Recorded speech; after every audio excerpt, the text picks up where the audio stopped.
మంచు లక్ష్మి గారు ఒక జర్నలిస్ట్ మీద ఫైర్ అయ్యారు. నన్ను అడిగిన క్వశ్చన్ ఇదే క్వశ్చన్ ని మహేష్ బాబు గారిని కానీ ఇంకా వేరే హీరోని కానీ అడిగే ధైర్యం మీకుందా అంటూ తను ఎదురుగా క్వశ్చన్ వేస్తారనమాట. అసలు ఏం జరిగింది, ఎందుకోసమో లక్ష్మి గారు ఇంత ఫైర్ అయ్యారు? ఖచ్చితంగా మన జర్నలిస్టులు అందరూ కూడా ఎవరితోనైనా ఇంటర్వ్యూ అంటే ఏదో ఒక రా అండ్ ట్రస్టిక్ గా రాబట్టాలి, వాళ్ళ దగ్గర నుంచి పచ్చి నిజాలు తీసుకురావాలని చెప్పి ప్రయత్నిస్తూ ఉంటారు అనమాట.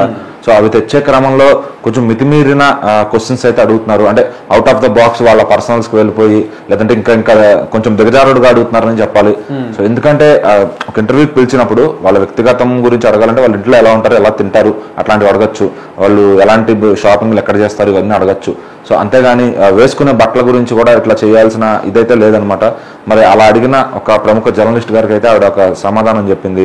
సో మీరు అంటే ఆయన ఏమడిగారంటే, మీరు ఇట్లాంటి పొట్టి డ్రెస్సులు వేసుకున్నారు కదా, మీకు అంత వయసు కూతురుంది, అలా మీకు కరెక్టే అనిపిస్తుంది అని అడిగినప్పుడు, సో ఇదే క్వశ్చన్ మీరు మహేష్ బాబు గారిని అడుగుతారా, ఆయన షర్ట్ లేకుండా తిరుగుతారు కదా అనే విధంగా మాట్లాడింది అనమాట. సో ఆయననే కాదు ఇంకెవరన్నా మా జెంట్స్ని అడుగుతారు ఈ క్వశ్చన్. సో ఎందుకు సార్ ఆడపిల్లలు అంటే మీకు అంత లోకువా అని చెప్పినట్టుగా అడిగింది అనమాట ఆవిడ కూడా.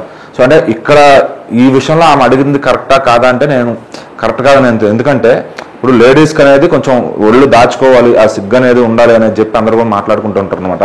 సో జెంట్స్కి ఏంటంటే కొంచెం ఒక షార్ట్ మీద తిరిగినా, ఒక లుంగి మీద తిరిగినా సో అంత ఇది పడదనమాట. సో ఇలాంటి విషయంలో మరి అసలు క్వశ్చన్ ఆయన అడగడం తప్పు, ఆవిడ చెప్పిన విధానం కూడా తప్పే అనమాట. సో ఎవరో కూడా ఇప్పుడు మహేష్ బాబు గారిని అడిగితే ఆయన షర్ట్ జిమ్ చేసేటప్పుడు అవన్నీ చూపిస్తూ ఉంటారు. సో బట్ ఆడవాళ్ళకి ఏంటంటే అది కొంచెం ఇది ఉంటుంది అనమాట. సో మరి ఖచ్చితంగా ఆయన అడగడం తప్పే, ఇక్కడ ఈ పాయింట్లో ఆమె చెప్పడం కూడా తప్పే అనమాట. సో మరి ఇంకా ఆమె కూడా చెప్పింది, నేను ఫారిన్లో ఇక్కడ అసలు ఇండస్ట్రీకి రాకముందు నేనంతా ఫారిన్లో పెరిగి వచ్చాను, అదే విధంగా అది చెప్పింది అనమాట. అక్కడ కల్చర్ అట్లాగే ఉంటుంది. సో ఏంటంటే కల్చర్ అట్లాగే ఉంటుంది, కానీ మన దగ్గర మాత్రం ఇప్పుడు మోహన్ బాబు గారి కూతురు అంటే ఇట్లా ఎక్స్పెక్ట్ చేయరు అనమాట. సో ఒక లెవెల్లో అంటే ఆమెకు ఒక డిగ్నిటీ ఉంటుంది, ఆ టైప్లో ఎక్స్పెక్ట్ చేస్తూ ఉంటారు. మరి ఇక్కడ చూసుకుంటే ఖచ్చితంగా ఆవిడ ఇట్లా మాట్లాడటం కూడా అంటే ఇంకా తొందరగా ఎవరు ఆమెను కెలకరు అనమాట. మరి ఇట్లా మన జర్నలిస్టు ఇలా కెలికితే ఇట్లాంటి సమాధానాలే వస్తాయి అనమాట ఖచ్చితంగా. సో ఆవిడ పెద్ద హీరోయిన్స్ అయితే ఆవిడ మాటలతో కంట్రోల్ చేయగలుగుతుంది. సో మరి అట్లాంటి ఆవిడని అలాంటి క్వశ్చన్లు అడగడం చాలా డేంజర్. మరి ఆయన చేసింది పెద్ద సాహసం అని చెప్పాలి. మరి ఆవిడ నుంచి కూడా ఒక మంచి పవర్ఫుల్ ఆన్సర్ వచ్చింది.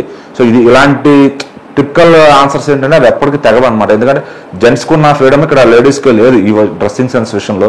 సో మరి ఇప్పటికే ఈ జనరేషన్ అంతా ఆడవాళ్ళు వేసుకునే డ్రెస్సుల వల్లే ఇట్లా మగవాళ్ళు కొంచెం ఇబ్బంది అవుతుంది ఎప్పటి నుంచో మాట్లాడుతుంటారు కాబట్టి ఇది అసలు ఎప్పటికీ తెగని అంశం అనమాట. సో మరి ఆయన అడగడం తప్పే, ఈమె చెప్పడం కూడా తప్పే. మరి అది ఇంకెంత దూరం దారి తీస్తుంది, ఇంకా ఆ ఇంటర్వ్యూలో ఎన్నెన్ని సీక్రెట్స్ ఉన్నాయి అవన్నీ కూడా బయటకు వస్తే ఇంకా చాలా రోజులు ఈ టాపిక్ గురించి మాట్లాడుకోవాల్సి ఉంటుంది అనమాట.